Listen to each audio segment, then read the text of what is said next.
Quand tu regardes Les Simpsons et que tu tombes sur cette scène, Is this thing hurting you?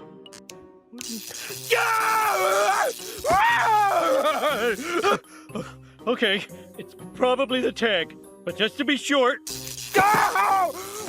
impossible de ne pas se dire « Mais comment Homer peut-il être aussi idiot ?» Et pas seulement idiot, mais aussi un très mauvais père à de nombreux moments. And I double kill you! Then I'm gonna bury you in a shallow grave! Then I'll dig you up and kill you again! That's the beauty of a shallow grave! Mais si je te disais qu'il n'a pas toujours été comme ça, qu'il a déjà été intelligent, un bon père, et même un type qui se souciait de son voisin Flanders, ça peut sembler fou, mais c'est exactement comme ça qu'Homer était dans les premières 2 saisons des Simpsons. Alors pourquoi a-t-il autant changé? Pourquoi est-il passé d'un gars au grand cœur à un parfait imbécile? Dans cette vidéo, je vais te montrer comment les Simpsons ont tué le vrai Homer Simpson.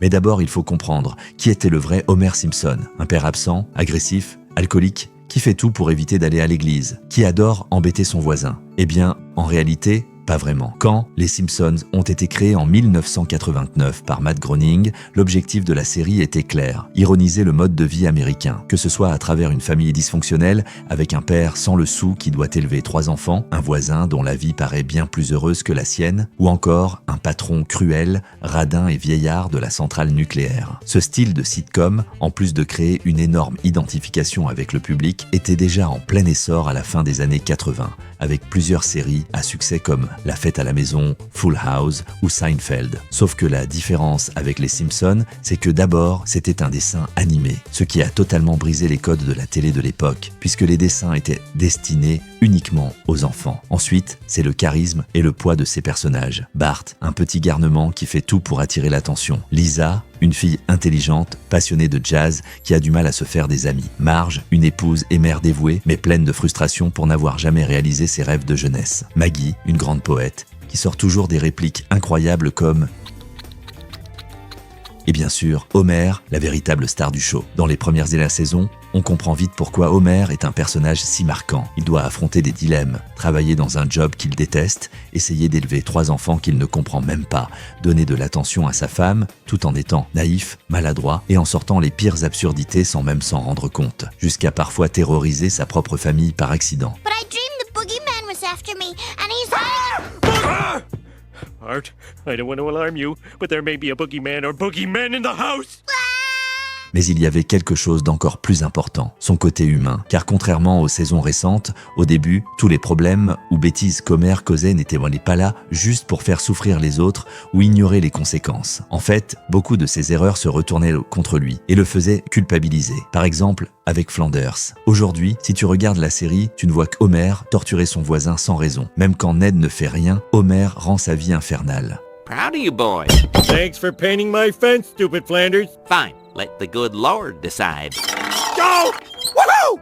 I say good day! Mais dans un épisode de la 3e saison, c'était bien différent. Dans le palais du gaucher, Homer et Ned partagent un barbecue en famille et Ned lui raconte qu'il a quitté son travail pour ouvrir un magasin réservé aux gauchers. Ce que Ned ne savait pas, c'est qu'au moment où il propose à Homer de tirer l'eau de la chance, Homer, envieux de sa joie et de son courage, souhaite en secret que son commerce échoue. Et chaque fois qu'Homer repasse devant la boutique, il voit que ça va de pire en pire, ce qui le réjouit encore plus. Il avait même la possibilité d'inviter des gauchers comme Moe ou Monsieur Burns à y aller, mais il n'a rien dit. Et là tu peux penser, mais comment est-ce plus humain que ces cruautés actuelles? Le truc, c'est que les humains font des erreurs. Et tôt ou tard, la culpabilité les rattrape. Et quand Homer voit Ned perdre non seulement sa boutique, mais aussi sa maison, au point de devoir dormir dans sa voiture avec sa famille, il se rend compte qu'il est allé trop loin. Alors, il se sent mal et fait tout pour l'aider, en invitant tous les gauchers de Springfield au magasin. Et ça marche. Ned récupère sa maison et sa boutique devient un succès. Ses actions pouvaient être égoïstes ou cruelles, mais elles venaient de sentiments humains comme la jalousie, l'envie de l'herbe plus verte du voisin ou la frustration de ne pas être heureux avec soi-même. En plus, Homer avait conscience de dépasser les limites et se sentait mal quand quelqu'un souffrait vraiment. Parce qu'à l'époque, la série ne laissait jamais ses cruautés impunies. Et pas seulement ses méchancetés, mais aussi les galères de sa vie. Comme dans un épisode de la première saison où Homer se fait virer de la centrale et tombe dans une telle déprime qu'il attache une pierre à son corps pour se jeter d'un pont, et il ne le fait pas parce que Marge et les enfants l'en empêchent. Tout ça parce qu'il ne se sentait pas utile pour sa famille. Si c'était dans une saison récente, il aurait fêté son licenciement avec un barbecue ou trouvé un job aléatoire.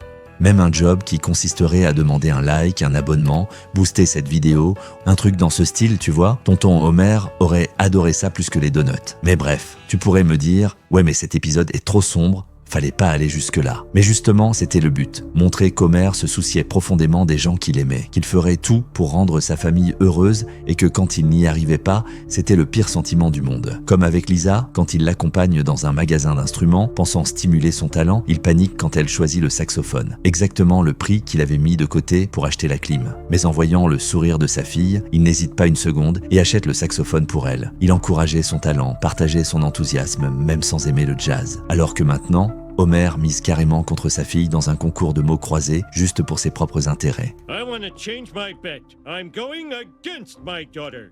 Et Lisa n'est pas la seule. Dans des épisodes récents, Homer en vient même à oublier qu'il a une troisième fille, Maggie. Ce qui n'a aucun sens, parce qu'à l'époque, il l'aimait tellement que quand Bart lui a demandé pourquoi il n'y avait pas de photo d'elle à la maison, il a donné une réponse pleine de tendresse. There are pictures.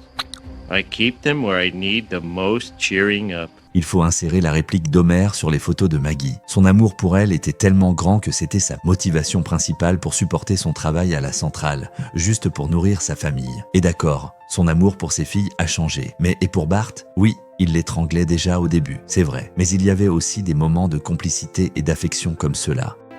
We're proud of you, boy. Thanks, Dad. But I just want to say that the past few weeks have been great. Me and you have done stuff together. You've helped me out with things, and we're closer than we've ever been. I love you, Dad. Inutile de dire que ça a disparu. Mom? Yes, honey? You just bought another load of crap from the world's fattest fertilizer salesman. Et le pire, même avec Marge, sa femme, il a toujours tout fait pour elle, même quand il faisait des erreurs. Si tu veux plus me parler, je vais t'envoyer des polaroïdes pour te montrer comme je suis triste de t'avoir laissé tomber.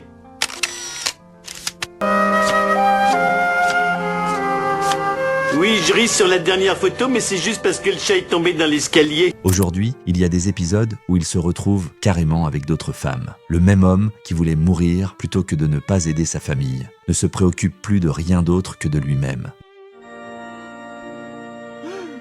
Et non seulement il s'en fiche, mais en plus, il n'utilise plus aucune partie de son cerveau pour aider quelqu'un. La seule chose qu'il comprend et entend, c'est un petit singe qui frappe sur sa tête, à tel point qu'il devient de plus en plus stupide sans même s'en rendre compte. Et même si c'était l'intention des créateurs, rendre Homer plus drôle et spontané, jamais il n'était prévu qu'il devienne quelqu'un sans aucun neurone. Homer était lent, paresseux et faisait plein d'erreurs. Mais il savait quand il allait trop loin et savait très bien différencier le bien du mal. Et surtout, il savait lire, au moins jusqu'à la 9e saison.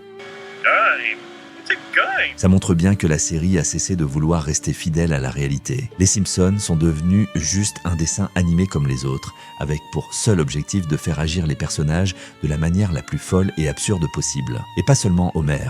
Flanders est passé de voisin sage, bon conseiller, à un simple bigot qui prêche tout le temps. Lisa, qui était si proche de son père, en vient à le détester. Bart, qui aujourd'hui ne fait que des bêtises, montrait pourtant de l'amour pour sa famille au début, allant jusqu'à faire chanter un type qui se prenait pour Michael Jackson lors de l'anniversaire de Lisa. C'est dommage parce qu'au lieu de continuer à développer la profondeur de ses histoires, la série a préféré se contenter d'épisodes purement comiques. Les Simpsons ont perdu la fidélité et la subtilité qui en avaient fait une des séries les plus importantes de l'histoire de la télévision, avec un personnage qui peut-être reste le plus grand symbole de cette industrie, qui va trouver un moyen de sortir encore 50 saisons, juste pour faire du fric, même si en réalité, celui qui paie le prix, c'est Homer Simpson lui-même. Et même d'autres personnages qui critiquent ça, comme Tyler Durden lui-même, ne sont en réalité qu'un moyen de te manipuler. Je l'explique mieux dans la vidéo qui est à l'écran,